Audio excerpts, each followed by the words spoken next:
Bless you.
ఈ సమయం ముందు మనకి ప్రోగ్రామ్ షీట్లో ఇవ్వబడేటువంటి అతిథులు మన మధ్యకు వచ్చి ఉన్నారు. మాకు కొంచెం అందరూ జెంట్స్ అందరూ కొంచెం మగవాళ్ళు ఎదురు కూర్చోండి, వెనకాల కొంచెం లేడీస్ కూర్చుంటారు, కొంచెం ఎదురుకి సర్దుకోండమ్మా. అందరూ ఆ ఎదురంతా ఖాళీ ఉంది కదా, కొంచెం ఎదురుకు సర్దుకోండి. ఏ కుర్చీ కూడా ఖాళీ లేకుండా కూర్చోండి. వెనకాల కొంచెం ఆడవాళ్ళు కూర్చోవడానికి ప్రయత్నం చేస్తారు. ఈ సమయం ముందు మన స్థానిక సంఘ పెద్ద గారు కృష్ణబాబు గారు గెస్టులని ఇన్వైట్ చేస్తారు స్టేజ్ మీదకి. వారిని మీ సాదరంగా స్థలానికి ఆహ్వానిస్తూ ఉన్నాము. అందరికీ హ్యాపీ క్రిస్మస్ శుభాకాంక్షలు తెలియజేస్తున్నాం. ఈ చక్కటి అవకాశం ఇచ్చిన మన గురుమండ అధ్యక్షులు వారు పాస్టర్ గారికి, మన స్థానిక సంఘ సిఆర్ గారు మదన్ గారికి నా ప్రత్యేకమైన ధన్యవాదాలు తెలియజేసుకుంటున్నాను. సభా అధ్యక్షుల కింద అతి చిన్న వయసులోనే సువార్త ప్రకటిస్తూ మన ఆసంట పేరసికి 3 సంఘాలకి పాస్టర్గా పనిచేస్తూ అనేక సంఘాల్లో కూడా వాడబడుతున్న మన దైవ సేవకులు రెవరెండ్ పి ప్రవర్ధన్ కుమార్ గారిని వేదిక మీదకి రావాల్సిందిగా ప్రభు పేరిట వారిని కోరుచున్నాను.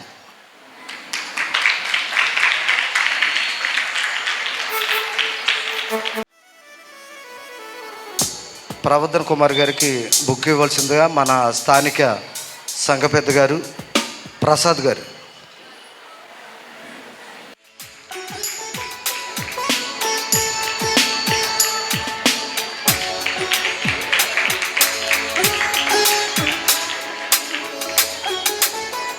Thank you. అలాగే మన సంఘానికి స్థానిక సిఆర్గా పనిచేస్తున్న దాదాపు 20 సంవత్సరాల నుంచి చక్కటి పరిచర్య చేస్తున్న, సంఘం అభివృద్ధి బాటలో నడవటానికి మంచి పునాది వేసిన మన సేవకులు మాస్టారు, మంచి వ్యక్తి మన మదన్ కుమార్ గారికి బుక్కి ఇవ్వాల్సిందిగా సంఘ పెద్ద గారు గోపి గారిని ఇవ్వాల్సిందిగా ప్రభుపేట మిమ్మల్ని కోరుచున్నాం.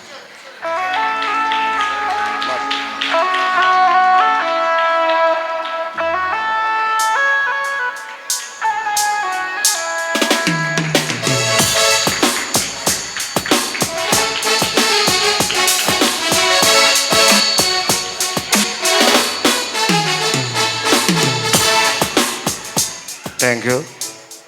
అలాగే మన ఇలపరు గ్రామ సర్పంచ్ గారు మేడం గారు పద్మావతి గారిని వేదిక మీదకి రావాల్సిందిగా వారికి బుక్కి సంఘ పెద్ద గారు కిషోర్ గారు ఉన్నారా?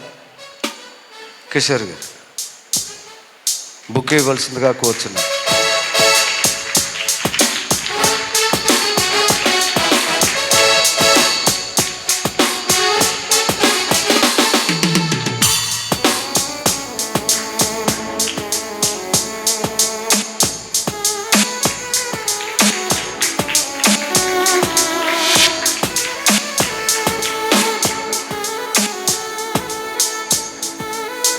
Thank you. అలాగే మన ఇలపర్రు టీడీపీ నాయకులు, మాజీ సర్పంచ్ గారు, అలాగే నూతనంగా ఎన్నుకబడిన మన సొసైటీ ప్రెసిడెంట్ కింద మొన్న ఎన్నుకబడ్డారు. సత్భోగురు అన్ని విషయంలోనూ మన సంఘానికి మనకి కూడా సహకరించే మంచి వ్యక్తి. అలాంటి వారికి వేదిక మీదకి రావాల్సిందిగా వారిని కోరుచున్నాను. వారికి బుక్ ఇవ్వాల్సిందిగా పులిదెండి మోహన్ రావు గారు, పిసిసి నెంబర్ గారు, పులిదెండి మోహన్ రావు గారు.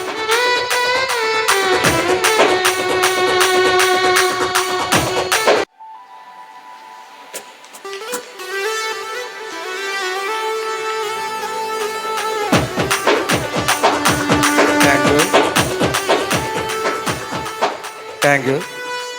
అలాగే మంచి ఆత్మీయులు మేడిది ప్రసాదయ్య గారు వారి వేదిక మీదకి రావాల్సిందిగా ప్రభుపేట వారిని గౌరవంగా వారిని వేదిక మీదకి రావాల్సిందిగా వారికి బుక్ ఇవ్వాల్సిందిగా మన సాల్మన్ రాజు గారు, గోటం సాల్మన్ రాజు గారు, సాల్మన్ రాజు గారు, గోటం సాల్మన్ రాజు గారు.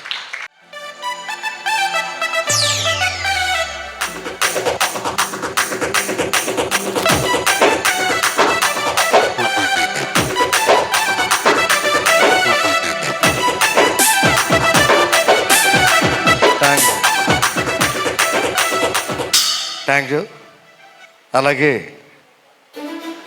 మన స్థానిక సంఘ సభ్యులు మాస్టర్గా పనిచేస్తున్నారు బడితే రాజారావు మాస్టర్ని గౌరవంగా ఆయన్ని వేదిక మీదగా పిలుస్తున్నాం. అందరూ కూడా తప్పలు కొట్టి వారికి బుక్ ఇవ్వాల్సిందిగా మన youth president Pulidendi Rajakumar, youth president Pulidendi Rajkumar.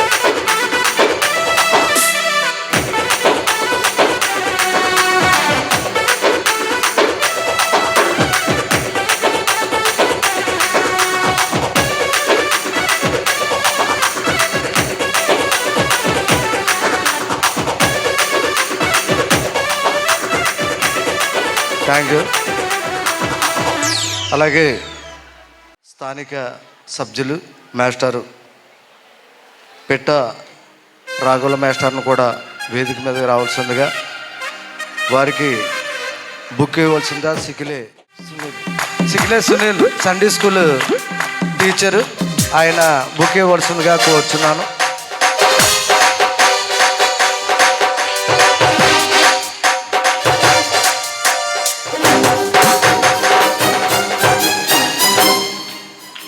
అలాగే మన స్థానిక నర్సు గారి గురించి మీకు తెలుసు, వారిని దిమ్మ అరుణ్ కుమార్ గారు వారి వేదిక మీద వచ్చినప్పుడు అందరూ కూడా తప్పలు కొట్టవలసిందిగా కోరుచున్నాను. వడ్లపాటి చిరంజీవి గారిని వేదిక మీదకి రావాల్సిందిగా కోరుచున్నాను.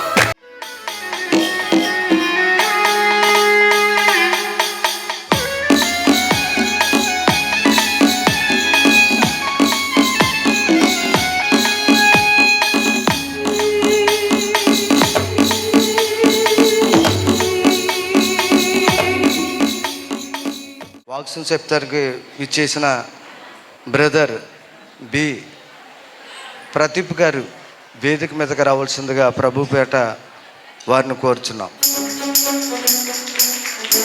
వారికి బుక్ ఇవ్వాల్సిందిగా మన టెజర్ గారు ప్రవర్తో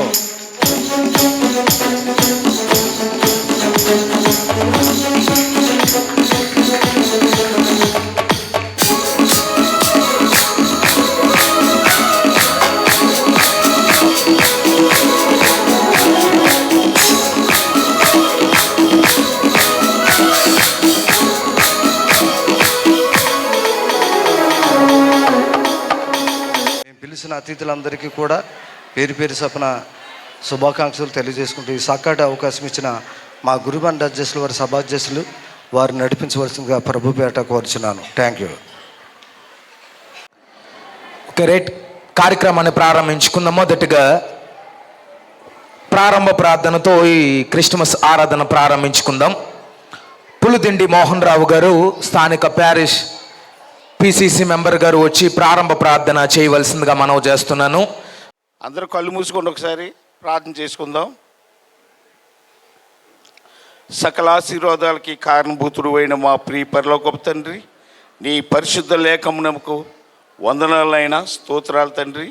ఇదిగోనైనా గతించిన ప్రభా 2024 సంవత్సరం నుండి 2025 సంవత్సరం క్రిస్మస్ దినం వరకు మమ్మల్ని సజీవి లెక్కల్లో ఉంచి ఇటు రీచ్గా నిన్ను స్తుతించుకోవడానికి, ఈ ఆలయంలో నిన్ను గణపరచడానికి ఇచ్చిన కృప కొరకు వందనాలు తండ్రి. నీకేమిచ్చి రుణము కూడా తీర్చుకోలేము నాయనా ప్రభా. ఇదిగో మాకంటే ఉన్నతమైన వారు అనేక మంది మా ముందు లేకపోయారు నాయనా ప్రభా. మమ్మల్ని అయితే మీరు ఎంతో ప్రేమించి కనికరించి కాపాడి అనేక ఇరుకులు ఇబ్బందుల నుండి అనేక తుఫాన్ల నుండి నాయనా ప్రభా మమ్మల్ని ఎంతో కాపాడి నీ ఆలయంలో నిన్ను నీ యొక్క పుట్టినరోజు దినములో నాయన మేము గణపరచడానికి ఇచ్చిన కృప కొరకు వందనాలు తండ్రి. నీకేమిచ్చి రుణము కూడా తీర్చుకోలేము నాయన ప్రభు. వందనాలు స్తోత్రాలు అయినా ప్రభా. ప్రతి ఒక్క బిడ్డనైనా దీవించండి, ఆశీర్వదించండి. రాణబిడ్డలను కూడా మీరు ఆశీర్వదించండి నాయన ప్రభా. వందనాలు స్తోత్రాలు అయినా ప్రభా. ఒకసారి మీరు జ్ఞాపకం చేసుకోండి ప్రభా.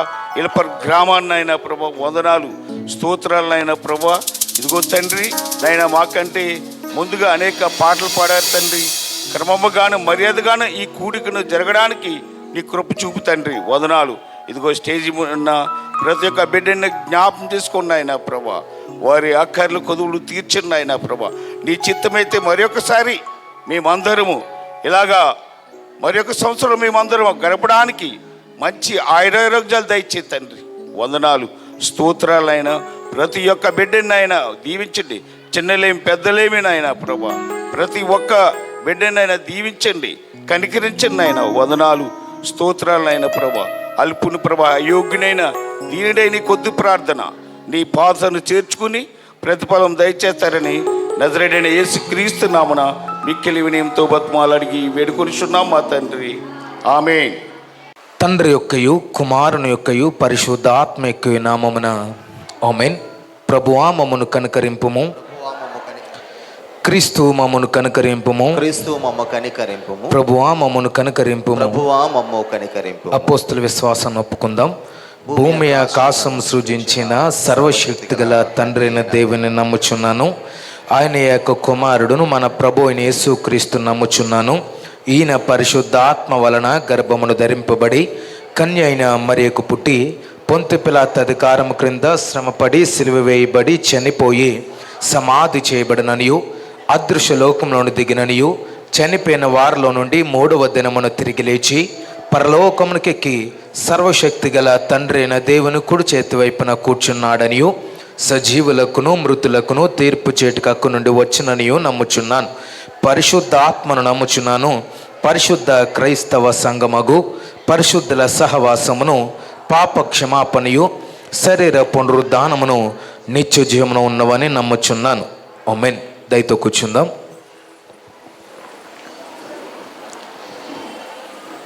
ఈ క్రిస్టమస్ కొరకై ఏర్పాటు చేయబడిన దైవలేఖన భాగాలు చదవగా విందాం. మొదటగా పాత నిబంధన పాఠ్యభాగము నుంచి యెషయా గ్రంథము 9వ అధ్యాయము 6 నుంచి 7 వచనముల వరకు ఇంగ్లీషులో గోటం శరణ్య గారు వచ్చి లేఖన భాగాన్ని చదివి వినిపించాలని మనవి. తెలుగులో ఇంజేటి కీర్తి గారు వచ్చి లేఖన భాగాన్ని చదివి వినిపించాలని మనవి చేస్తున్నాను. A child is born to us, a son is given to us, and he will be our ruler. He will be called Wonderful Counselor, Mighty God, Eternal Father, Prince of Peace. His royal power will continue to grow. His kingdom will always be at peace. He will rule as King David's successor, basing his power on right to justice from now until the end of time. The Lord Almighty is determined to do all this. Thank you. ఏలయనగా మనకు శిశువు పుట్టెను, మనకు కుమారుడు అనుగ్రహింపబడెను.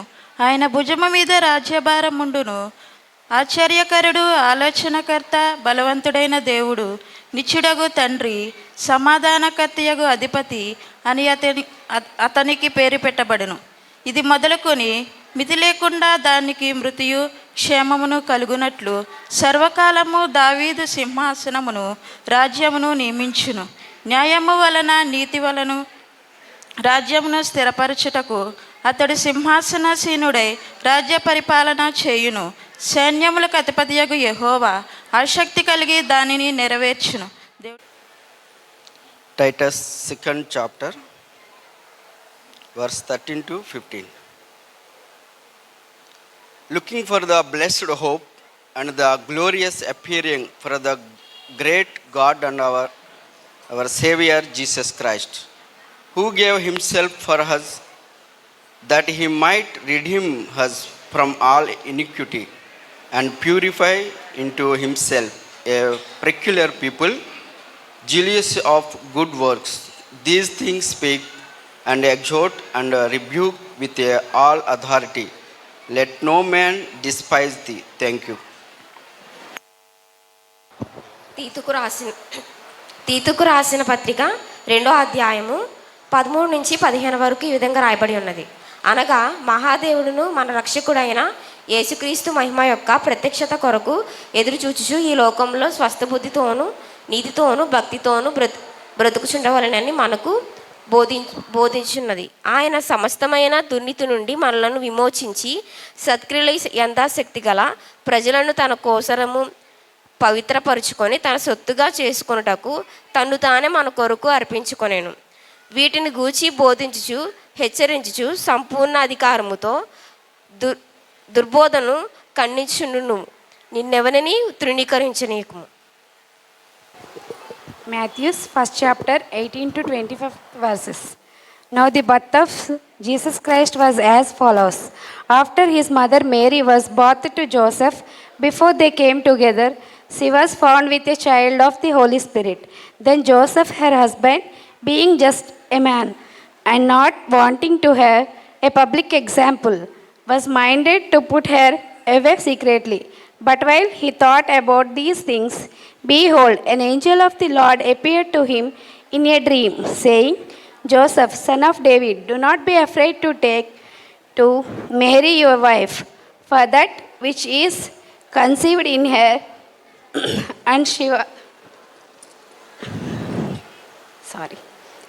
and her of the Holy Spirit, and she will bring forth a son, and you shall call his name Jesus, for he will save his people for their sins. So all this was wanted, it might to be fulfilled, which of the spoken by the Lord through the prophet, saying, Behold, the virgin shall be with child, and bear a son, and they shall call his name Emmanuel, which is translated, God with us. Then Joseph, being arised from sleep, did as the angel of the Lord commanded him to, took him his wife, and did not know her till she had brought forth for her first son, and he called his name Jesus. Amen. మత్తయి సువార్త 1వ అధ్యాయం 18 నుంచి 25 వరకు ఈ విధంగా రాయబడింది. యేసుక్రీస్తు జనన విధం ఎట్లనగా, ఆయన తల్లి అయిన మరియ యేసేపునకు ప్రదానము చేయబడిన తరువాత వారేకము కాకమునుపు ఆమె పరిశుద్ధాత్మలను గర్భవతిగా ఉండెను. ఆమె భర్త అయిన యోసేపు నీతిమంతుడై ఉండి ఆమెను అవమానపరచనొల్లక రహస్యముగా ఆమెను విడనాడ ఉద్దేశించెను. అతడు ఈ సంగతులను గూర్చి ఆలోచించుకొనుచుండగా, ఇదిగో ప్రభువు దూత స్వప్నమందు అతనికి ప్రత్యక్షమై, దావీదు కుమారుడు అయిన యోసేపు, నీ భార్య అయిన మరియను చేర్చుకున్నటకు భయపడకుము. ఆమె గర్భము ధరించినది పరిశుద్ధాత్మ వలన కలిగినది. ఆమె యొక్క కుమారుని కనును తన ప్రజలను వారి పాపం నుండి ఆయనే రక్షించును గనుక ఆయనకు యేసు అను పేరు పెట్టుదు అనెను. ఇదిగో కన్యక గర్భవతి అయి కుమారుని కనును, ఆయనకు ఇమ్మానుయేలును పేరు పెట్టుదురు అని ప్రభువు తన ప్రవక్త ద్వారా పలికిన మాట నెరవేరునట్లు ఇదంతయు జరిగెను. ఇమ్మానుయేలును పేరునకు భాషాంతరమున దేవుడు మనకు తోడనే అర్థము. యోసేపు నిద్ర మేలుకొని ప్రభువు దూత తనకు ఆజ్ఞాపించిన ప్రకారము చేసి తన భార్యను చేర్చుకుని ఆమె కుమారుని కను వరకు ఆమెను ఎరగకుండెను. అతడు ఆ కుమారునికి యేసు అని పేరు పెట్టెను. మన మధ్యన వర్తమానికులుగా ప్రదీప్ మాస్టర్ గారు ఉన్నారు. వారు కొద్ది నిమిషాలు వాక్యాన్ని పంచుకోవాల్సిందిగా మనవి చేస్తున్నాను. చప్పట్లు కొడదాం అందరం కూడా.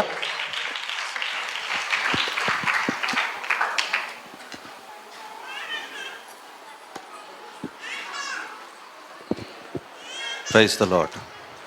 దేవునికి మహిమ కలుగునుగాక. ఆమేన్.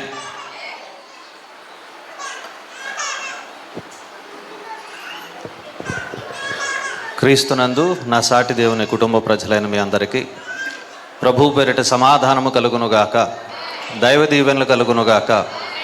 దేవుడు మీకు అందరికీ తోడుగా ఉండునుగాక. ఆమేన్. వేదిక మీద ఉన్నటువంటి దైవజనులకు, ప్యారిస్ పాస్టర్ గారికి, అలాగే మదన్ గారికి, అలాగే విచ్చేసినటువంటి గ్రామ పెద్దలందరికీ పేరు పేరు చొప్పున,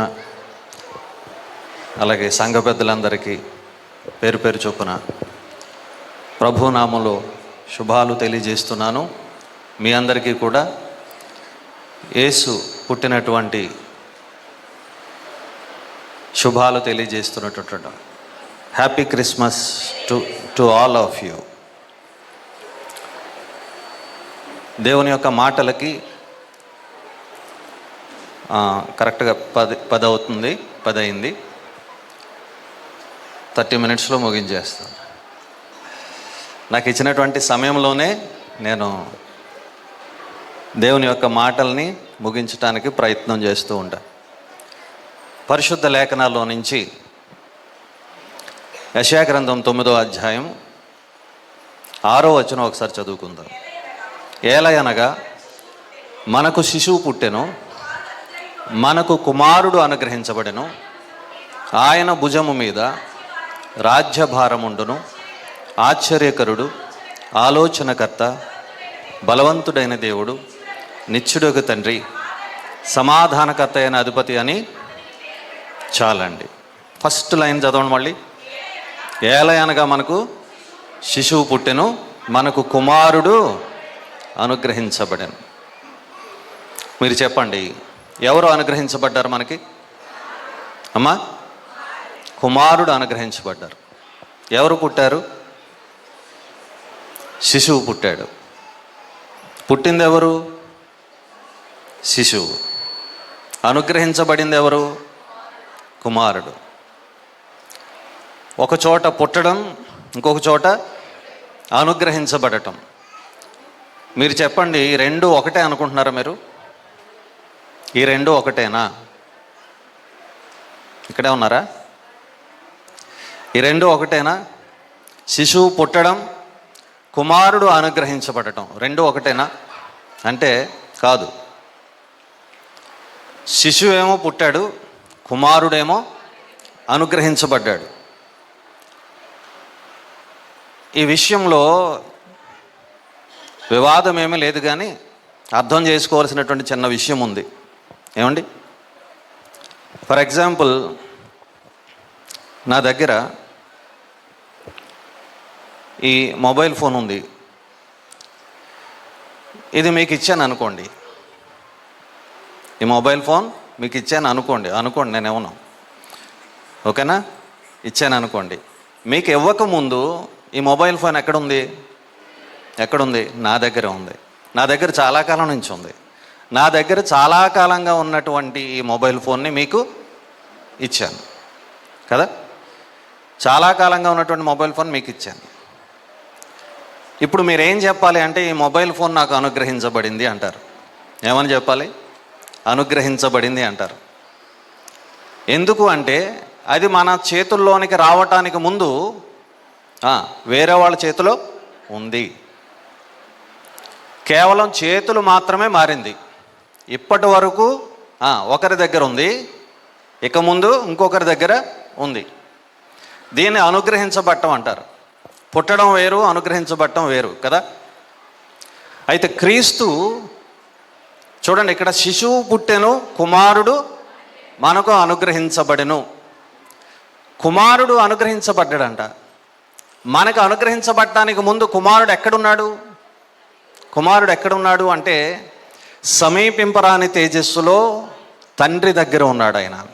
దేవునికి స్తుతి కలుగునుగాక. ఆమేన్, హల్లెలూయా. సమీపింపరాని తేజస్సులో ఆయన ఎక్కడున్నాడు? తండ్రి రొమ్మున ఆనుకుని ఉన్నటువంటి క్రీస్తుని తండ్రి మన కోసం, ఆయన రొమ్మున ఆనుకున్నటువంటి కుమారుని మన కోసం ఇచ్చి ఉన్నాడు. దేవునికి స్తుతి కలుగునుగాక. మీరెవరు డిస్టర్బ్ అవ్వద్దు, నన్ను డిస్టర్బ్ చేయొద్దు, ఓకేనా? శ్రద్ధగా చెప్పేదే తక్కువ నిమిషాలు కాబట్టి ఈ తక్కువ నిమిషాల్లో దేవుని ఆలోచనను మనం నేర్చుకుందాం. సమీపింపరాని తేజస్సులో తండ్రి నివాసం చేస్తున్నాడు, త్రియేక దేవుడు నివాసం చేస్తున్నాడు. త్రియేక దేవుని నివాసమైనటువంటి సమీపింపరాని తేజస్సులోంచి కుమారుడు మనకు అనుగ్రహించబడ్డాడు.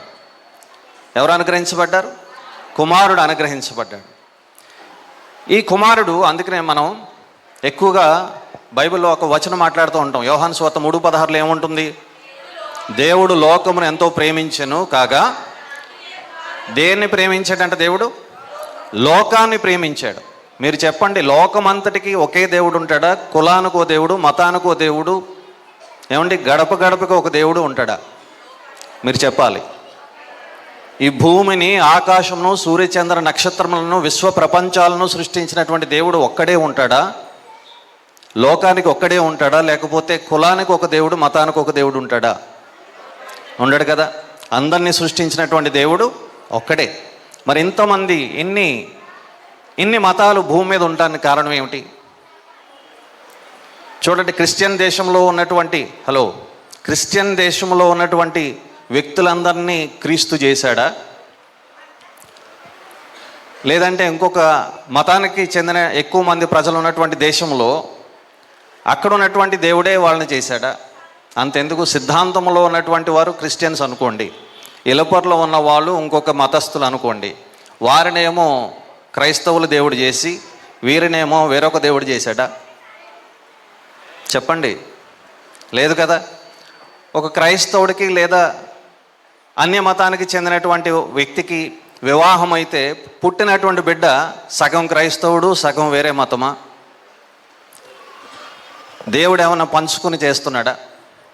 లేదు కదా. అందరినీ చేసినటువంటి దేవుడు ఒక్కడే. మరి ఎందుకని ఇంతమంది దేవుళ్ళు ఉన్నారు?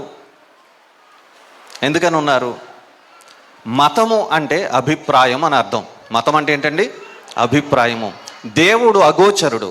మొట్టమొదటిగా నేను చెప్పాలనుకున్నటువంటిది, దేవుడు అగోచరుడు. అగోచరుడు అంటే అర్థం కానివాడు. ఏమిటండి? అర్థం కానివాడు. అర్థం కాని దేవుణ్ణి అర్థం చేసుకోవటానికి ప్రయత్నం చేసే మానవుడు చాలా అల్పమైన వాడు. మానవుని మనసుకి, హృదయానికి, మానవుని మైండ్కి దేవుడు అర్థం కాడు. ఎవరికి అర్థమైనట్లుగా వారు అర్థం చేసుకున్నారు. మీకు అర్థమైందా? ఎవరికి అర్థమైనట్లుగా వారు దేవుణ్ణి అర్థం చేసుకున్నారు. దేవుడు ఏ విధంగా అర్థమైతే ఆ విధంగా అర్థం చేసుకున్నారు. ఒక రకంగా అర్థమైన వాళ్ళందరూ, ఒక అభిప్రాయం కలిగిన వాళ్ళందరూ ఒక మతం అయ్యారు. ఇంకొక అభిప్రాయం కలిగిన వాళ్ళందరూ ఇంకొక మతం అయ్యారు. మతము అనగా అభిప్రాయము. ఏమండి, ఒక 5 గుడ్డివాళ్ళు ఉన్నారంట.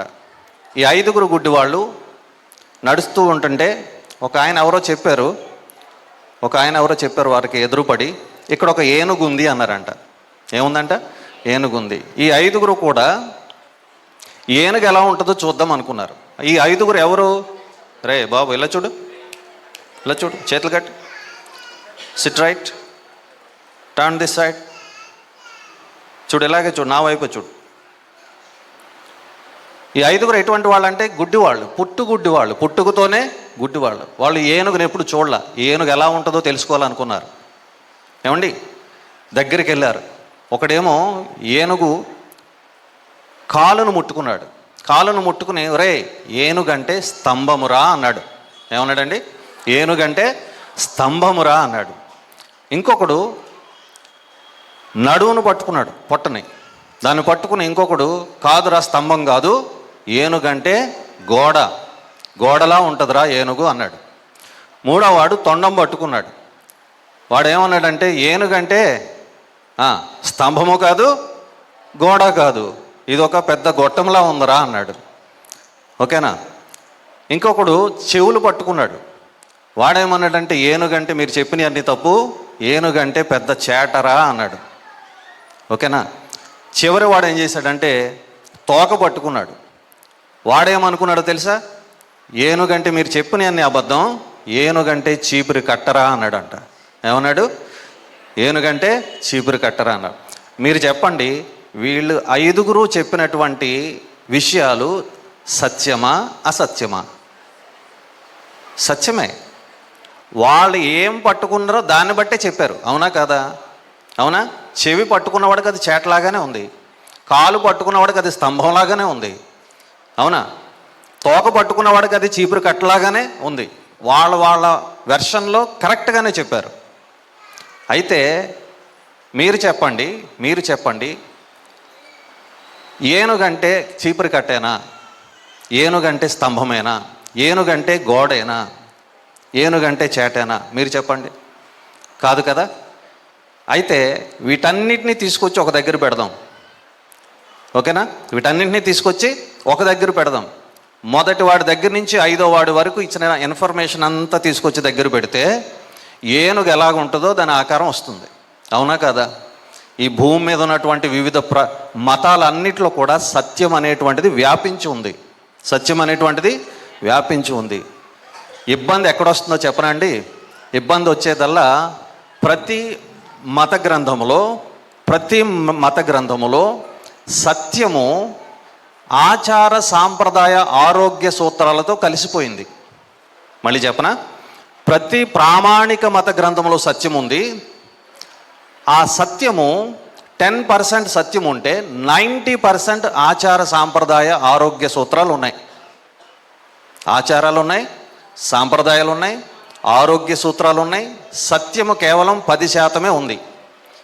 అది ఏ మతమైనా సరే వాటిలో ఉన్నటువంటి ఆచారాలను పక్కన పెడితే, సాంప్రదాయాలను పక్కన పెడితే, ఆరోగ్య సూత్రాలను పక్కన పెడితే సత్యం మనకు కనబడుతుంది. దేవునికి స్తుతి కలుగునుగాక. ఆమేన్, హల్లెలూయా.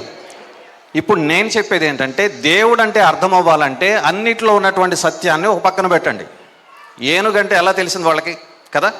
అలాగే ప్రతి మతంలో ఉన్నటువంటి కొంత సత్యాన్ని తీసుకువచ్చి ఒక పక్కన పెడితే అప్పుడు ఏమవుతుందో తెలుసా? ఆ సత్యాన్ని బట్టి దేవుడు ఎలాంటి వాడో అర్థమవుతుంది. దేవునికి స్తుతి కలుగునుగాక. మీరు చూడండి, దేవుడు మనం అనుకున్నట్లుగా, మనం ఊహించుకున్నట్లుగా లేడు. ఆయన మనం అనుకున్నట్లుగా లేడు. ఏమండి?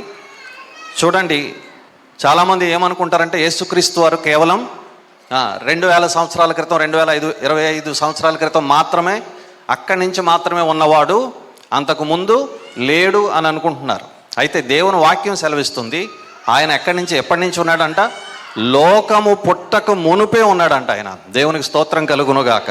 ఒకసారి చూడండి, యోహాను సువార్త 17వ అధ్యాయం 5వ వచనం చూడండి. యోహాను సువార్త, లోకము పుట్టక మునుపు నీ యొద్ద నాకు ఏ మహిమ ఉండేనో ఆ మహిమతో నన్ను ఇప్పుడు నీ యొద్ద మహిమపరచుము. చాలండి. ఇక్కడ ఏమంటున్నాడంటే, కుమారుడుగా వచ్చినటువంటి క్రీస్తు, వింటున్నారా? ఎలా వచ్చాడు ఆయన? అనుగ్రహించబడ్డాడు అన్నాం కదా. కుమారుడు ఏం చేయబడ్డాడు? అనుగ్రహించబడ్డాడు. ఈ అనుగ్రహించబడినటువంటి కుమారుడు ఎవరి కోసం అనుగ్రహించబడ్డాడు? కుమారుడు మనుషుల కోసం, దేవదూతల కోసం కూడా అనుగ్రహించబడ్డాడు. ఏమండి? విశ్వ ప్రపంచాలన్నిటి కోసం, ఈ లోకం అంతటి కోసం అనుగ్రహించబడ్డాడు. కుమారుడు అనుగ్రహించబడ్డాడు. ఆయన కుమారుడిగా అనుగ్రహించబడ్డాడు. దేవుని స్తోత్రం కలుగునుగాక. ఆమేన్, హల్లెలూయా. ఏమండి? కుమారుడు ఎప్పటి నుంచి ఉన్నాడంట? లోకము పుట్టక ముందు నుంచి ఉన్నాడంట ఆయన. లోకము పుట్టక ముందు నుంచి ఉన్నాడు ఆయన. మరొక చిన్న మాట చూడండి, 1 పేతురు పత్రిక 1వ అధ్యాయం 20వ వచనంలో కూడా జగత్ పునాది వేయబడటానికి ముందే ఉన్నాడంట ఆయన. చదవద్దులేండి. జగత్తు పునాది వేయబడటానికి ముందే ఆయన నియమించబడ్డాడంట. దేవుని స్తోత్రం కలుగునుగాక. ఆమేన్, హల్లెలూయా. కుమారుడు మనుషులకు ఎందుకు అనుగ్రహించబడ్డాడు? ఎందుకు అనుగ్రహించబడ్డాడు? ఏమండి? యేసుక్రీస్తు వారు తండ్రి నుంచి విభాగింపబడినటువంటి కుమారునిగా మనుషుల కొరకు అనుగ్రహించబడిన వానిగా ఉన్నాడు. ఎందుకు అనుగ్రహించబడి ఉన్నాడు? ఎందుకంటే యావత్ మానవాళి ఏమండి జన్మ కర్మ పాపములతో నిండి ఉన్నారు.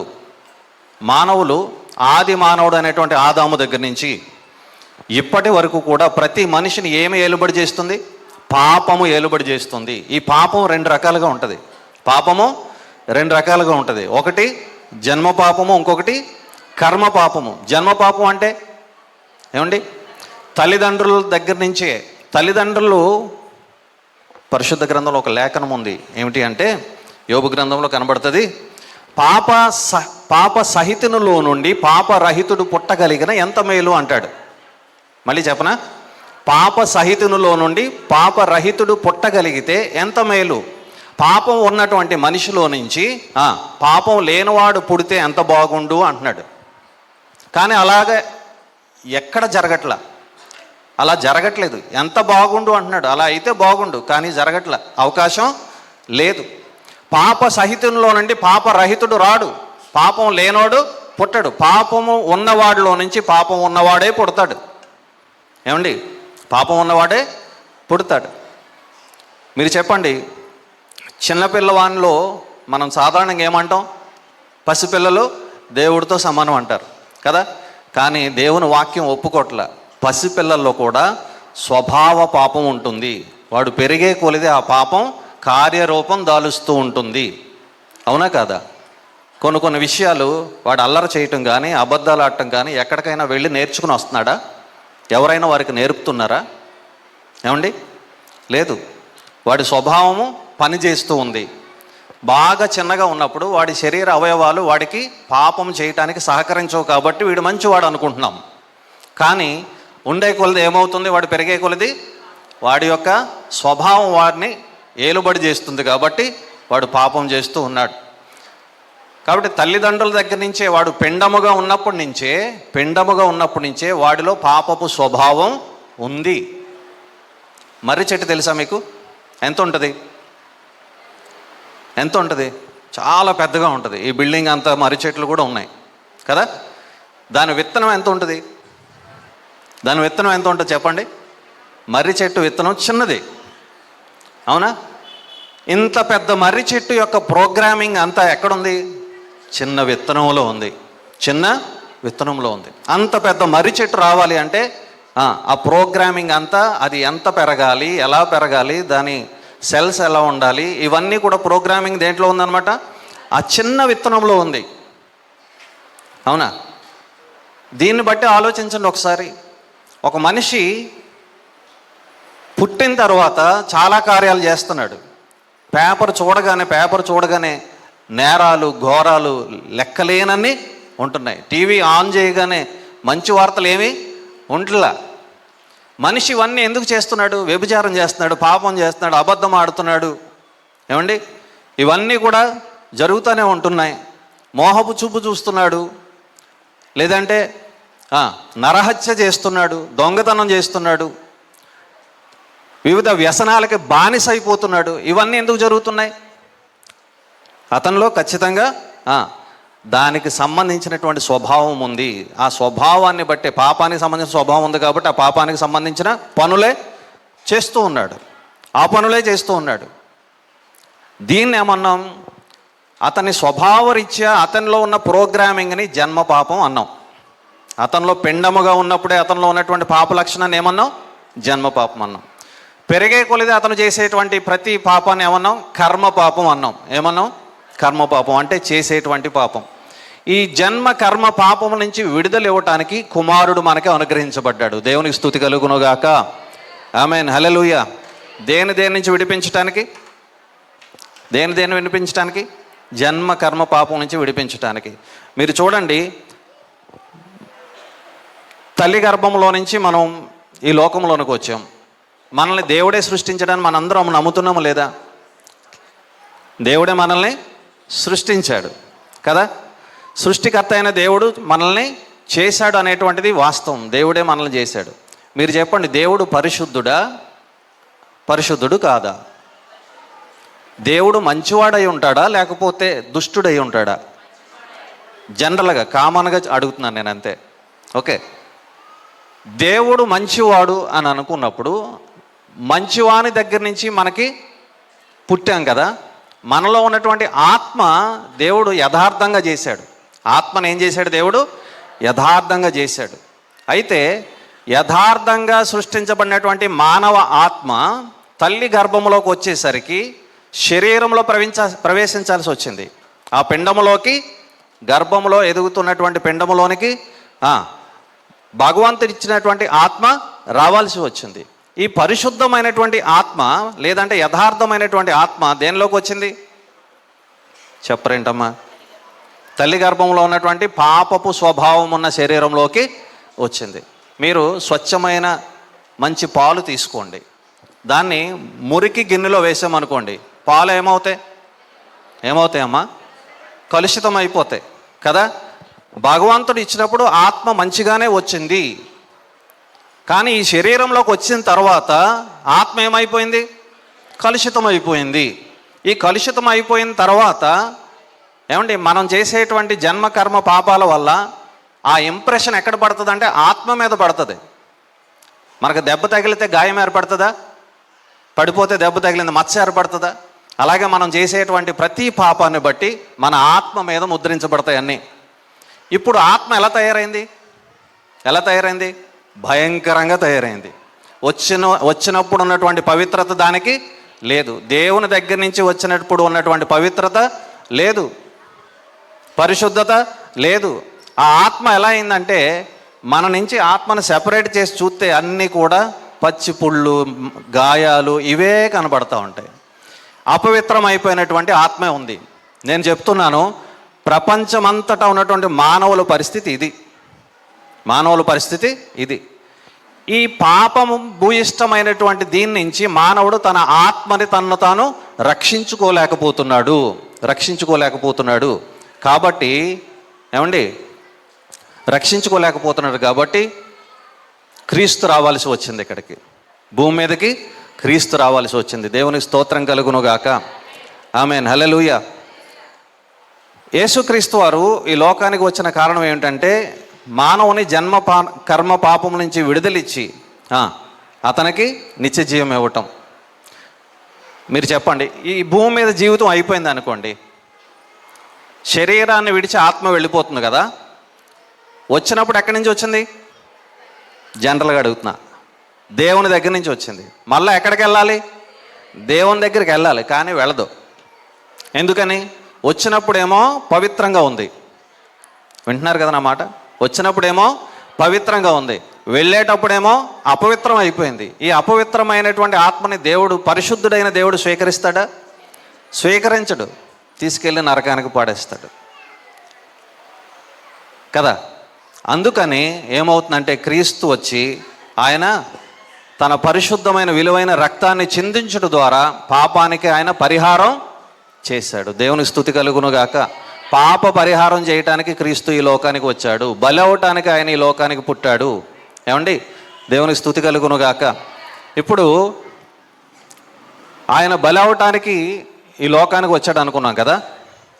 సరే, ఇప్పుడు కుమారుడు అనుగ్రహించబడ్డాడు అనుకున్నాం. కుమారుడు అనుగ్రహించబడ్డాడు, శిశువేమో పుట్టాడు అనుకున్నాం. శిశువుకి పుట్టుక ఉంది, క్రీస్తుకి పుట్టుక ఉంది. ఆయన సిలువలో మరణించటం జరిగింది. పుట్టిన వానికేమో మరణం ఉంది, కానీ అనుగ్రహించబడినటువంటి కుమారుడు మాత్రం శాశ్వతుడైనటువంటి దేవుడుగా ఉన్నాడు. ఆయన దేవునికి స్తోత్రం కలుగునుగాక. ఆమేన్, హల్లెలూయా. ఆయన శాశ్వతుడైనటువంటి దేవునిగా ఉన్నాడు. ఆయన శాశ్వతుడైన నిత్యుడగు తండ్రి అనేటువంటి మాట కనబడుతుంది మనకి. అక్కడ ఏం కనబడుతుంది? నిత్యుడగు తండ్రి అనేటువంటి మాట కనబడుతుంది. ఏలయనగా మనకు శిశువు పుట్టెను, మనకు కుమారుడు అనుగ్రహించబడెను. కుమా అంటే గర్భము అని అర్థం. కుమా అంటే ఏంటి? గర్భము అని అర్థం. ఏమండి, మారుడు అంటే పురుషుడు, గర్భము నుంచి వచ్చినటువంటి పురుషుడు అని అర్థం. కుమార్తె గర్భము నుండి వచ్చినటువంటి స్త్రీ అని అర్థం. కుమారుడు, కుమార్తె. ఏమండి, అయితే ఈ కుమారుడు చేసేటువంటి పని ఏంటంటే మనలో ఉన్నటువంటి ప్రతి చెడుగును, దుష్టత్వాన్ని తొలగించి మనల్ని పరిశుద్ధపరుస్తాడు. పరిశుద్ధపరిచేవాడు ఎలా ఉండాలి అంటే పరిశుద్ధుడై ఉండాలి. మీరేమంటారు? పరిశుద్ధుడై ఉండాలి. గుంటలో పడిపోయిన వాడిని పైకి లేవనెత్తటానికి గుంటలో ఉన్నవాడు కావాలా, గట్టు మీద ఉన్నవాడు కావాలా? చెప్పాలి. గట్టు మీద ఉన్నవాడు కావాలి కదా. గుంటలో ఉన్నవాడిని పైకి లేపటానికి గట్టు మీద ఉన్నవాడు కావాలి. పాపం నుంచి విడుదల చేయటానికి పాపం లేనోడు కావాలి. దేవునికి స్తుతి కలుగునుగాక. పాపం లేనోడెవడు ఈ లోకంలో? ఎవరు లేరు. నీతిమంతుడు లేడు, ఒక్కడనో లేడు, ఎవరు లేరు. ఎవరు లేరు కాబట్టే దేవుడే తన కుమారుని పంపించాడు. దేవునికి స్తోత్రం కలుగునుగాక. ఏమండి, వేద గ్రంథాల్లో ఒక వాక్యం ఉంది, ఏంటో తెలుసా? కుత్సితాన్ మారే కుమారహ అని ఉంది. అంటే కుమారుడే కుత్సితమైనటువంటి గుణాలని తీసివేసేవాడు, చెడ్డ గుణాలని, దుష్టమైన గుణాలని తీసివేసేవాడు ఎవరు అంటే కుమారుడు, అనుగ్రహించబడినటువంటి కుమారుడు అని అర్థం. మీకు తెలుసా, చాలామంది వివాహం అయిన వాళ్ళు మగపిల్లలను కోరుకుంటారా, ఆడపిల్లని కోరుకుంటారా? చెప్పాలి. పెళ్ళిళ్ళు అయిన వారు వాళ్ళకి సంతానం కలగాలన్నప్పుడు వారు మగపిల్లల్ని కోరుకుంటారా లేకపోతే ఆడపిల్లల్ని కోరుకుంటారా? ఫస్ట్ అబ్బాయి పుట్టాలి. పాస్టర్ గారి దగ్గరకు వచ్చి ఏమని ప్రార్థన చేయించుకుంటారు సార్? ఎందుకంటే కుమారుడే పుట్టాలంటారు, కొడుకు పుట్టాలి. హైందవ సహోదరులు కూడా ఎక్కువ కోరుకునేది ఏంటంటే కొడుకు పుట్టాలి, ఎందుకంటే వంశం నిలబడాలంటారు, వంశం నిలబడాలంటారు. ఇంకొక కారణం ఉంది, ఏంటంటే కుమారుడు తల కొరివి పెడితేనే మోక్షానికి వెళ్తాం అంటారు. కుమారుడు తల కొరివి పెడితేనే మోక్షానికి వెళ్తాం అనేటువంటి మాట కూడా మనం వింటూ ఉంటాం. వింటామా లేదా? ఏమండి, కుమారుడు పుడితే వంశం నిలబడుతుంది, కుమారుడు పుడితే మనకి ఉత్తమ గతులు కలుగుతాయి. ఏమండి, కుమారుని వల్లే ఉత్తమ గతులు కలుగుతాయని వేదసారం. అయితే ఎక్కడ అపార్థమైందో చెప్పనా? కుమారుడు అంటే మానవులకి మనకు పుట్టినటువంటి కుమారుడు కాదు, మనకి ఉత్తమ గతులు కలుగు చేసేది ఆయన దేవుని కుమారుడు. దేవునికి స్తుతి కలుగునుగాక. ఆమేన్, హల్లెలూయా. దేవుని కుమారుడు వచ్చి ఆయన మనకి ఉత్తమ గతులు కలుగు చేశాడు. ఎలా కలుగు చేశాడు అంటే ఆయనే ఒక యజ్ఞమై, ఆయనే ఒక బలి అయి, ఆయనే ఒక యాగమై ఆ కలువరి సిలువలో తనను తానే మరణానికి అప్పగించుకున్నాడు. క్రీస్తునెవరు కొట్టి చంపలా, క్రీస్తునెవరు బలవంతంగా సిలువేయలా. ఆయన తన ప్రాణాన్ని ఇష్టంగా పెట్టాడు. ఆయన అంటున్నాడు, ఈ నా బిడ్డల కోసం నేను నా ప్రాణాన్ని పెడుతున్నాను, పెట్టడానికి నాకు అధికారం ఉంది, దాన్ని తిరిగి తీసుకోవడానికి కూడా నాకు అధికారం ఉంది అన్నాడు ఆయన. అక్కడే చెప్పేశాడు కదా. శిలువ మరణానికి ముందే ఆయన చెప్పిన మాట ఏమిటి? నేను నా ప్రాణాన్ని పెట్టడానికి నాకు అధికారం ఉంది, దాన్ని తిరిగి తీసుకోవడానికి కూడా నాకు అధికారం ఉంది, ఈ అధికారాన్ని నేను తండ్రి వలన పొందాను అంటున్నాడు. పరలోకములో ఆయన విడిచి వచ్చినటువంటి దైవత్వాన్ని తండ్రి అంటున్నాం. భూమి మీదకు వచ్చినటువంటి దైవత్వంలో ఒక భాగాన్ని కుమారుడు అంటున్నాం. దేవునికి స్తుతి కలుగునుగాక. ఆమేన్, హల్లెలూయా. కాబట్టి ప్రాణం పెట్టడానికి నాకు అధికారం ఉంది, దాన్ని తిరిగి తీసుకోవటానికి అధికారం ఉంది. కాబట్టి ఇప్పుడు ఏమయ్యాడినా? మానవుల నిమిత్తం పాప పరిహారం చేసి సిలువలో యాగమై రక్తాన్ని చిందించి విడుదలిచ్చాడు ఆయన. దేవునికి స్తోత్రం కలుగునుగాక. దేని నుంచి విడుదలిచ్చాడు? జన్మ కర్మ పాపం నుంచి మనకి విడుదలిచ్చాడు. దేవునికి స్తుతి కలుగునుగాక. ఆమేన్, హల్లెలూయా. కాబట్టి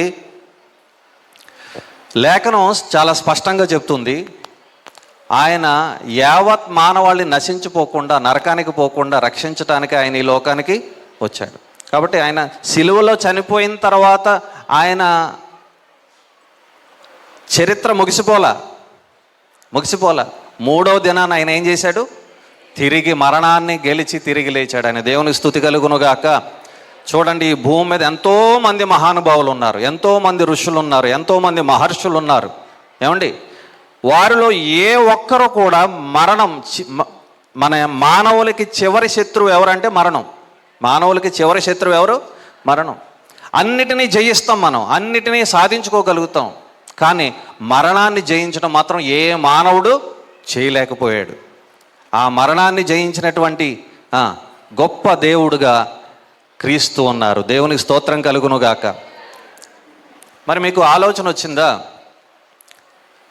మానవుల్లో ఎవరిని పాపం నుంచి విడిపించడం చేత కానప్పుడు క్రీస్తుకి ఎలా చేతనైంది? మానవుల అందరిలో జన్మ కర్మ పాపాలు ఉన్నప్పుడు క్రీస్తుకి ఎలా సాధ్యమైంది అంటే, క్రీస్తుకి జన్మ పాపం లేదు, కర్మ పాపం లేదు. ఆయన పరిశుద్ధుడు అనబడ్డాడు. దేవునికి స్తోత్రం కలుగునుగాక. కన్య మరియ పరిశుద్ధాత్మ వలన గర్భం ధరించబడింది. ఏమండి, పరిశుద్ధాత్మని వలన పుట్టాడు కాబట్టి ఆయన పరిశుద్ధుడు అనబడతాడు అని చెప్పి ముందే దేవుని దూత చెప్పడం జరిగింది. దేవుని స్తోత్రం కలుగునుగాక. ఆయన పరిశుద్ధుడు అనబడతాడు. ఆయనలో జన్మ పాపం లేదు, కర్మ పాపం లేదు. ఈ రెండిట్లో ఏవీ లేవు. ఇంకా గట్టిగా చెప్పాలంటే కన్య మరియ రక్తం కూడా క్రీస్తులో లేదు. కన్య మరియ రక్తం కూడా క్రీస్తులో లేదు. కేవలం దేవుడు ఆమె గర్భాన్ని మాత్రమే వాడుకున్నాడు. దేవుని స్తోత్రం కలుగునుగాక. ఆమె గర్భాన్ని మాత్రమే వాడుకున్నాడు. కన్య మరియ రక్తం కూడా ఆయనలో ఉంటే ఆదాము నుంచి వచ్చినటువంటి రక్తమే కదా మరియలో కూడా ఉన్నది.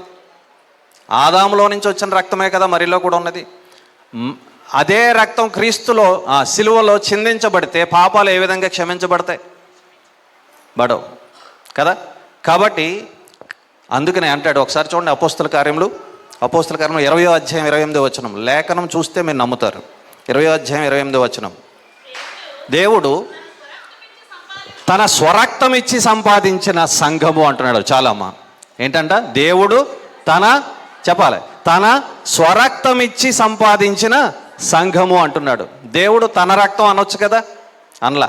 స్వరక్తం అనొచ్చు కదా, అనలా. రెండు కలిపి అంటున్నాడు. తన స్వరక్తం ఇచ్చి దేవుడు సంఘాన్ని, ఈ భూమి మీద ఉన్నటువంటి జీవాత్మను అందరినీ కూడా ఆయన సంపాదించుకుంటున్నాడు. దేవుని స్తోత్రం కలుగునుగాక. తన స్వరక్తం ఇచ్చి సంఘాన్ని సంపాదించాడంట. తన స్వరక్తం ఇచ్చి సంపాదించాడంట. దేవుని స్తోత్రం కలుగునుగాక. ఏమండి, మరి మరియ గర్భంలో ఆయన రక్తమాంసాలు ధరించి వచ్చాడు కదా. అర్థమవుతుందా? మన మధ్యలో చాలామంది క్రీస్తుని ఎరుగని వారు కూడా ఉన్నారు కాబట్టి ఈ విషయాలు చెప్పాల్సి వస్తుంది. ఏమండి, యేసుక్రీస్తు వారు దైవస్వరూపుడై ఉండి రక్తమాంసములు మనవలే రక్తము మాంసము ధరించి ఈ లోకానికి రావాల్సి వచ్చింది కదా.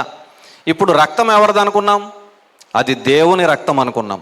ఆయన స్వరక్తం ఇచ్చి సంపాదించుకున్నాడు మనల్ని. దేవుని స్తోత్రం కలుగునుగాక. ఇప్పుడు క్రీస్తులో ప్రవహించేది ఆయన స్వరక్తం. మరియ రక్తం కూడా ఆయనలో లేదు.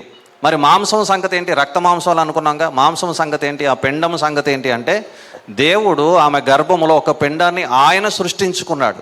ఆ శరీరాన్ని ఆయన ఇచ్చాడు. ఆయన అర్థమైందా? మరియ యొక్క అండము కూడా వాడబడలేదు. మరియ యొక్క అండము కూడా వాడబడలేదు. ఇది ఎక్కడుంది ఒకసారి చూడండి. హెబ్రీలకు రాసిన పత్రిక 2వ అధ్యాయం, క్షమించాలి 10వ అధ్యాయం 5వ వచనం చూడండి. 10వ అధ్యాయం 5వ వచనం.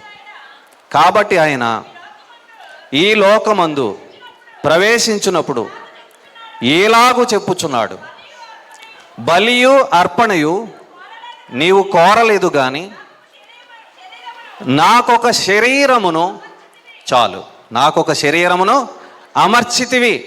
ఆయన యొక్క శరీరం కూడా ఎవరు అమర్చారంట? తండ్రి అయిన దేవుడే అమర్చాడంట. దేవుని స్తోత్రం కలుగునుగాక. ఇప్పుడు రక్తము మాంసము రెండింటినీ దేవుడే అమర్చాడు కాబట్టి ఆయన పరిశుద్ధుడు అనబడ్డాడు. దేవుని స్తోత్రం కలుగునుగాక. కన్యక గర్భవతి కుమారుని కనును అని బైబిల్లో మాత్రమే లేదండి, వేద గ్రంథాల్లోనూ ఉంది, ఖురాన్లోనూ ఉంది, ఏమండి పార్సీ గ్రంథంలో ఉంది, గురునానక్ రాసినటువంటి గురు గోవింద్ గ్రంథంలో ఉంది, అనేక గ్రంథాల్లో కుమారుని గురించే ఉంది. దేవుని స్తోత్రం కలుగునుగాక. ఆమేన్, హల్లెలూయా. కుమారుడు లేకపోతే ఉత్తమ గతులు లేవు. ఏ కుమారుడు అంటే మానవులకైన మనకి పుట్టినటువంటి కుమారుడు కాదు, దేవుని కుమారుడు లేకపోతే మనకి స్వర్గప్రాప్తి లేదు. దేవుని కుమారుడు అయినటువంటి క్రీస్తుగా వచ్చినటువంటి ఆ కుమారుడు మనకి దక్కకపోతే, ఆయన మనం రక్షకునిగా అంగీకరించకపోతే స్వర్గప్రాప్తి లేదు, మోక్షప్రాప్తి లేదు అని దేవుని వాక్యం సెలవిస్తుంది. దేవునికి స్తుతి కలుగునుగాక. ఆమేన్, హల్లెలూయా. అయితే నాకు ఇచ్చినటువంటి సమయం అయిపోయింది. మీకు చిన్న మాట, ఒక క్వశ్చన్ లాంటిది మీకు వేసి నేను నా మాటలు ముగిస్తూ ఉంటా. ఏమండి, ఇప్పటి వరకు క్రీస్తుని ఎరుగని వారికి మిగిలిన సహోదరులందరినీ ప్రేమించి ఒక మాటలన్నీ కూడా చెప్పడం జరిగింది. అయితే దేవుడి ఆలోచన మీకు ఒక చిన్న మాటలో అడగాలని ఉంది. అది నేను అడుగుతాను. ఏమిటి అని అంటే, నమ్మి బాప్తిసం పొందగానే మనలోనికి ఎవరు వస్తారు చెప్పండి? పరిశుద్ధాత్ముడు వస్తాడు. అవునా కదా? దేవుడు త్రియేకుడు, దేవుడు త్రిత్వమైనవాడు, తండ్రి, కుమారుడు, పరిశుద్ధాత్ముడు. ముగ్గురు వేరు వ్యక్తులే, కానీ ఒకే స్వభావం. ఏమండి, ఒకే పని కోసం కలిసి పనిచేసేటువంటి ముగ్గురు వ్యక్తులు. అందుకే త్రియేకుడు అంటాం. అవునా? ముగ్గురుగా ఉన్న ఒక్కడే దేవుడు అంటాం, త్రియేక దేవుడు అంటాం, త్రిత్వము అంటాం, ట్రినిటీ అంటాం. దేవుని స్తోత్రం కలుగునుగాక. ఆమేన్, హల్లెలూయా. ఏమండి, మనం నమ్మి బాప్తిసం పొందినప్పుడు పరిశుద్ధాత్ముడు మనలోనికి వస్తాడు. మీరు పరిశుద్ధాత్మను పొందుతారు అని రాయబడింది అక్కడ. అపోస్తలుల కార్యాలు 2వ అధ్యాయంలో ఆ మాట మనకు కనబడుతూ ఉంటుంది. ఏమండి, మీరు విశ్వాసం ఉంచి బాప్తిసం తీసుకోండి, ఆయన యందు విశ్వాసం ఉంచితే అప్పుడు మీరు పరిశుద్ధాత్మ అను వరమును పొందుతారు. అయితే మీ దేహము మీలో ఉన్న దేవుని పరిశుద్ధాత్మకు ఆలయమై ఉన్నదని మీరు ఎరుగరా అంటాడు. మన దేహంలో ఎవరున్నారు? అప్పుడు పరిశుద్ధాత్ముడు ఉండాలి, ఉన్నాడు. ఓకేనా? నమ్మాము, బాప్తిస్మం పొందాము, పరిశుద్ధాత్ముడు మనలోనికి వచ్చాడు. పరిశుద్ధాత్ముడు మనలోనికి వచ్చినంత మాత్రాన క్రీస్తు మనలోకి వచ్చినట్టు కాదు. క్రీస్తు మనలోనికి వచ్చినట్టు కాదు. పరిశుద్ధాత్ముడు మనలోనికి వచ్చినంత మాత్రాన క్రీస్తు హృదయంలోనికి రాడు. అయితే రావాలంటే ఏం చేయాలో మీరు ఆలోచించండి. దానికి ఆన్సర్ నేను ఇప్పుడు చెప్పను. రావాలంటే ఏం చేయాలో మీరు ఆలోచించండి. కారణం ఏంటంటే, ఏమండి, పరిశుద్ధాత్మ దేవుడు మనలోనికి వచ్చాడు, అయితే క్రీస్తు రాలేదు అంటున్నాను. ఈ ప్రశ్న మీకు వేస్తూ దీన్ని సశేషముగా ముగిస్తూ ఉన్నాను. ఏమండి, క్రీస్తు ఎప్పుడు, మనకు ఒక వాక్యం ఉంది, 1 తిమోతి పత్రిక 3:15లో ఏం చెప్పబడిందంటే, మీ హృదయములలో ప్రభువును రాజుగా, క్రీస్తుని ప్రభువుగా ప్రతిష్ఠించుకొనుడి అని ఉంది. హృదయములో క్రీస్తుని ప్రభువుగా ప్రతిష్ఠించుకొనుడి అని ఉంది. హృదయంలోకి ఎవరు రావాలంట? యేసు క్రీస్తు వారు ప్రభువుగా ఉండాలంట. మన హృదయాన్ని పరిపాలన చేయాల్సింది ఎవరు? ఆయన హృదయంలోనికి రావాలి. ఏమండి, ఆ హృదయ సింహాసనం మీదకి క్రీస్తు రావాల్సి ఉంది. సమీపింపరాని తేజస్సులో తండ్రి దగ్గర ఉన్నటువంటి కుమారుడు హృదయ సింహాసనం మీదకి ఎప్పుడు వస్తాడో అప్పుడు నిజమైనటువంటి క్రిస్మస్. దేవుని స్తోత్రం కలుగునుగాక. ఆమేన్, హల్లెలూయా. సమీపింపరాని తేజస్సులో ఉన్నటువంటి కుమారుడు మన హృదయ సింహాసనం మీదకి వచ్చినప్పుడు మాత్రమే మనం క్రిస్మస్ చేసుకుంటున్నట్లు లెక్క. అది నిజమైనటువంటి క్రిస్మస్. అది ఎప్పుడు జరుగుతుంది అనేటువంటిది మీకు విడిచిపెడుతున్నా. రైట్? దేవుడి మాటలను మనం వెనుకట్లో దీవించునుగాక. కుమారుడైనటువంటి క్రీస్తు మన అందరి కోసం వచ్చాడు. భారతీయుల కోసం, చైనీయుల కోసం, జపనీయుల కోసం, అమెరికన్స్ కోసం, అలాగే లోకంలో ఉన్నటువంటి ప్రతి ఒక్కరి కోసం ఆయన వచ్చాడు. కుమారుడు క్రైస్తవులకు మాత్రమే అవసరం కాదు, క్రైస్తవులతో పాటు సర్వమతాల ఉన్నటువంటి ప్రజలందరికీ కూడా కుమారుడు అవసరం. కుమారుడు లేకపోతే మోక్ష ప్రాప్తి లేదు, లేదుగాక లేదు. ఖచ్చితంగా ఇది ఒప్పుకొని తీరాల్సిందే. కాబట్టి ఈ మాటలను ప్రభువు దీవించి ఆశీర్వదించునుగాక. నన్ను ప్రేమించి ఆహ్వానించి అవకాశం ఇచ్చినటువంటి దైవజనులకు, ప్రవర్ధన కుమార్ గారికి, అలాగే మదన్ కుమార్ గారికి, సంఘ పెద్దలకు అందరికీ పేరు పేరు చొప్పున నా హృదయపూర్వకమైనటువంటి కృతజ్ఞతలు చెల్లిస్తూ ముగిస్తున్నాను. Thank you one and all. Happy Christmas to all of you. Thank you sir. చాలా తక్కువ సమయంలో చాలా ఎక్కువ మ్యాటర్ ఇచ్చినందుకు ప్రత్యేకంగా మీకు, మీ కుటుంబానికి క్రిస్మస్ శుభాలు తెలియజేస్తున్నాం. ఇక్కడికి వచ్చినందుకు ప్రత్యేకమైన వందనాలు.